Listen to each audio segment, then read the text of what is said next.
नमस्कार माझ्या लाडक्या सख्यांनो. ज्येष्ठ महिन्याची ही पौर्णिमा कडक उन्हाळ्यानंतर नुकत्याच पडलेल्या पावसाच्या पहिल्या सरी, मातीचा तो मनाला वेड लावणारा सुंदर सुवास, झाडांवर आलेली नवीन पालवी आणि अशा प्रसन्न वातावरणात येतो आपल्या सुवासिनी महिलांचा हक्काचा आणि लाडाचा सण म्हणजेच वटपौर्णिमा. हातात हिरवा चुडा, कपाळावर ठसठशीत कुंकू, अंगावर सुंदर साडी, गळ्यात मंगळसूत्र आणि चेहऱ्यावर एक वेगळंच तेज घेऊन जेव्हा सुवासिनी महिला वडाच्या पूजेसाठी बाहेर पडतात तेव्हा त्यांना असं वाटतं की साक्षात निसर्गाने हा आनंदाचा सोहळा धर्तीवरती आणला आहे. आपल्या पतीच्या दीर्घ आयुष्यासाठी, आरोग्यासाठी आणि 7 जन्मांचा साथीदार वडाच्या झाडाची पूजा करण्याचा हा अतिशय पवित्र दिवस आहे. पण सख्यांनो, या वर्षीची वटपौर्णिमा तुमच्यासाठी इतर सर्व वर्षांपेक्षा खूप वेगळी आणि खूप जास्त खास आहे, हो ना? कारण यंदा तुम्ही फक्त एक पत्नी म्हणून नाही तर तुमच्या गर्भात एका नव्या अंशाला, एका येवलिशा जीवाला वाढवणारी होणारी आई म्हणून ही पूजा करत आहात. तुमच्या पोटात एक छोटंसं हृदय धडधडत आहे आणि त्याला सोबत घेऊन तुम्ही तुमच्या पतीच्या दीर्घायुष्याची प्रार्थना करणार आहात. हा विचारच किती सुखद आहे.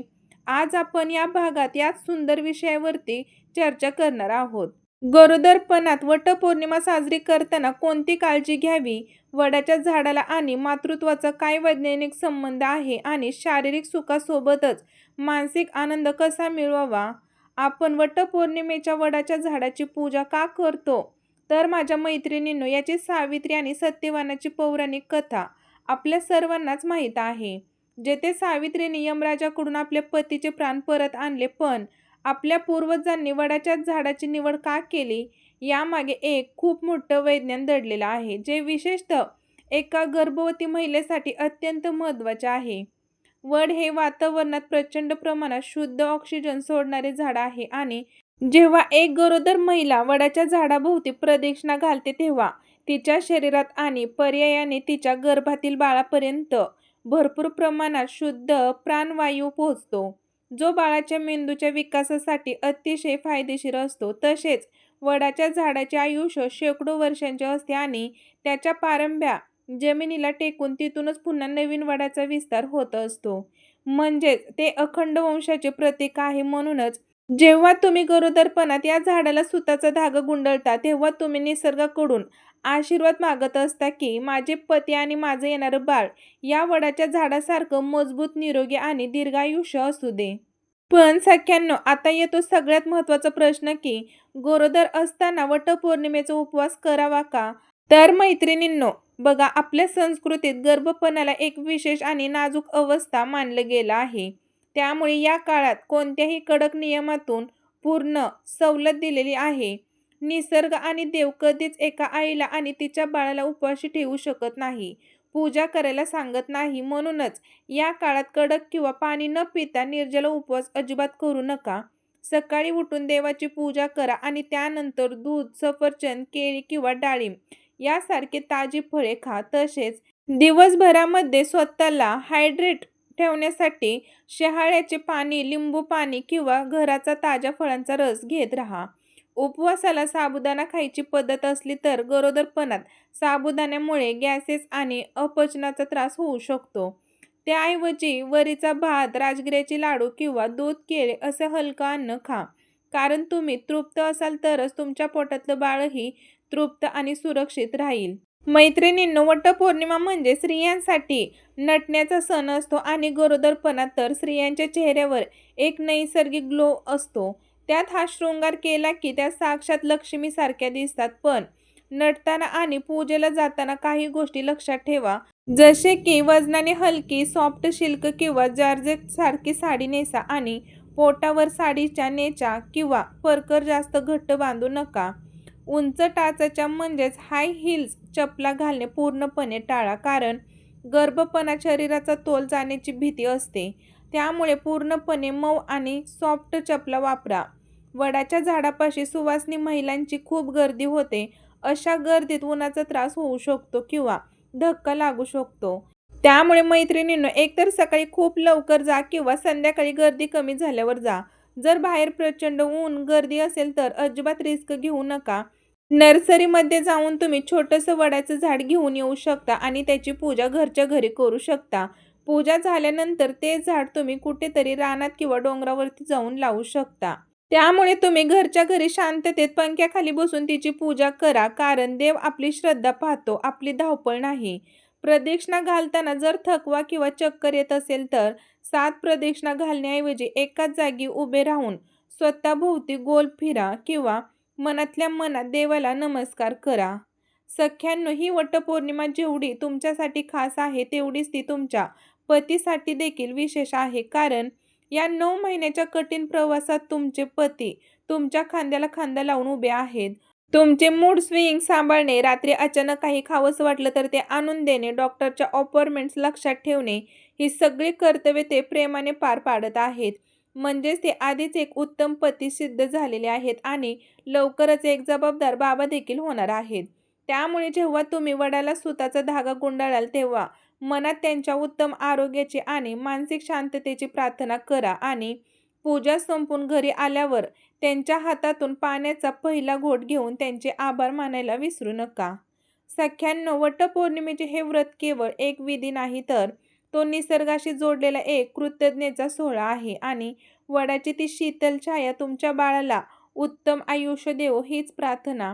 पुढच्या वर्षी जेव्हा वटपौर्णिमा येईल तेव्हा तुमच्या कडेवर एक इवलसं हसतं-खेळतं बाळ असेल आणि तुम्ही तिघं मिळून हा सण साजरा कराल. सख्यांनो, वडाच्या झाडाची पूजा तर झाली, मनातल्या सगळ्या चांगल्या प्रार्थनाही आपण देवापाशी व्यक्त केल्या.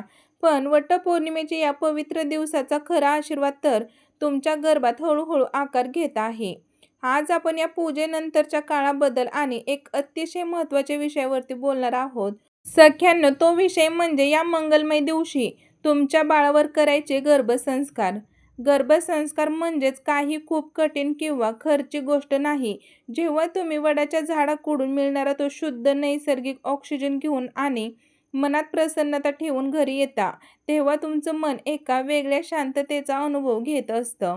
अशा वेळी जेव्हा तुम्ही शांतपणे डोळे मिटून एका जागी विसावा घेता तेव्हा तुमच्या शरीरातून एंडोर्फिन्स नावाचा आनंदाचे हार्मोन्स पाझरतात, जे थेट तुमच्या बाळापर्यंत पोहोचतात. आज रात्री जेव्हा तुम्ही झोपायला जाल तेव्हा अजिबात घाई करू नका. शांतपणे अंथरुणावर पोटावर हात ठेवा आणि तुमच्या बाळाशी संवाद साधा. त्याला सांगा, बाळा, आज आईने तुझ्या बाबांसाठी आणि तुझ्या उज्ज्वल भविष्यासाठी वडाच्या झाडाची पूजा केली आहे. जसं ते वडाचं झाड कितीही मोठं वादळ आलं तरी जमिनीवर खंबीरपणे उभं राहतं, तसंच तुलाही आयुष्यात खूप मजबूत, हुशार आणि खंबीर बनायचं आहे. आईचे हे प्रेमळ शब्द आणि हा स्पर्श थेट बाळाच्या सुप्त मनावर कोरला जातो आणि हाच तुमच्या बाळासाठी जगातील सगळ्यात मोठा आणि सुंदर गर्भसंस्कार असतो. मैत्रिणींनो, या सणाच्या निमित्ताने आपल्या घरातल्या एका खूप नाजूक आणि महत्त्वाच्या नात्यांबद्दल बोलणार आहोत. खूप म्हणजे खूप गरजेचे आहे. ते नातं म्हणजे सासू आणि सून. गरोदरपणाच्या या 9 महिन्यात प्रवासात सासूबाईंची भूमिका एका आईसारखीच असते. अनेकदा नवीन पिढीच्या मुलींना वाटतं की सासूबाई खूप जुन्या विचारांच्या आहेत. त्या सतत उपवास करायला सांगतात किंवा हे करू नको, तिकडे जाऊ नको म्हणून सारखं टोकाटोक करत असतात. पण सख्यांनो, माझ्यावरती विश्वास ठेवा आणि त्यांच्या टोकण्यामागे किंवा बोलण्यामागे राग नसतो, तर एक अनामिक काळजी असते. त्यांनी त्यांच्या काळात ज्या गोष्टी अनुभवल्या, ज्या पद्धतीने संसार सांभाळला, त्याच अनुभवाच्या शिदोरीवरून त्या तुम्हाला आणि तुमच्या येणाऱ्या बाळाला सुरक्षित ठेवण्याचा प्रयत्न करतात. म्हणूनच या पौर्णिमेला पूजेचं वाण वडाला वाहिल्यानंतर घरात आल्यावर सगळ्यात आधी सासूबाईंच्या पाया पडून मनापासून त्यांचे आशीर्वाद घ्या. त्यांना सांगा, आई, तुम्ही जसा हा संसार वडाच्या झाडासारखा प्रेमाने विस्तारला आणि खंबीरपणे सांभाळा, तसाच आशीर्वाद आणि माया मलाही द्या, जेणेकरून मीही तुमच्यासारखीच एक उत्तम आई बनू शकेन. तर बघा मंडळी, तुमचे हे 2 शब्द ऐकून सासूबाईच्या डोळ्यात आनंदाश्रू आल्याशिवाय राहणार नाहीत. जेव्हा सासू आणि सुनेमध्ये असं प्रेमाचं, विश्वासाचं नातं असतं, तेव्हा घरातील नकारात्मकता दूर होते आणि घरातलं वातावरण आनंदी राहतं, ज्याचा थेट आणि सकारात्मक परिणाम तुमच्या बाळाच्या मानसिक वाढीवर होतो. चला तर माझ्या लाडक्या सख्यांनो, आजच्या या अत्यंत मंगलमय आणि आठवणीत राहणाऱ्या दिवसांची सांगता आपण एका सुंदर सकारात्मक विचाराने करूया. गरोदरपणाचे हे 9 महिने म्हणजे स्त्रियांच्या आयुष्यातील एक मोठी तपस्या असते. या प्रवासात कधी शारीरिक त्रास होईल, कधी पाय दुखतील, तर कधी रात्रीची झोप उडेल. पण तेव्हा तुम्ही शांत मनाने एखादं गाणं किंवा अंगाई ऐकता, तेव्हा शरीराचा आणि मनाचा सगळा थकवा एका क्षणात दूर होतो. आज रात्री झोपताना तुमच्या पोटातल्या त्या छोट्याशा पाहुण्यासाठी तुमच्या गोड आवाजात एक छोटीशी ओळ नक्की गुणगुणा. निज माझ्या नंदलाला, निज माझ्या पाडसा, तूच माझ्या जगण्याचा एकुलता एक आरसा. हे गाणं ऐकताना तुमचं बाळ गर्भात अत्यंत सुरक्षितपणे आणि शांतपणे झोपी जाईल. तुमच्या या वटपौर्णिमेच्या उपवासाला तुमच्या श्रद्धेला, निसर्गाच्या आणि ईश्वराचा भरभरून आशीर्वाद मिळो. तुमचे पती आणि तुमचे येणारे बाळ दीर्घायुष्य लाभो हीच ईश्वरचरणी प्रार्थना. माझ्या मित्रमैत्रिणींनो, आजचा हा विशेष भाग आपण इथेच संपवतोय. तुम्हा सर्वांना पुन्हा एकदा वटपौर्णिमेच्या खूप खूप शुभेच्छा. स्वतःची काळजी घ्या, भरपूर विश्रांती घ्या, भरपूर पाणी प्या, चांगलं अन्न खा आणि नेहमी आनंदी राहा. श्री स्वामी समर्थ. जय जय स्वामी समर्थ. धन्यवाद.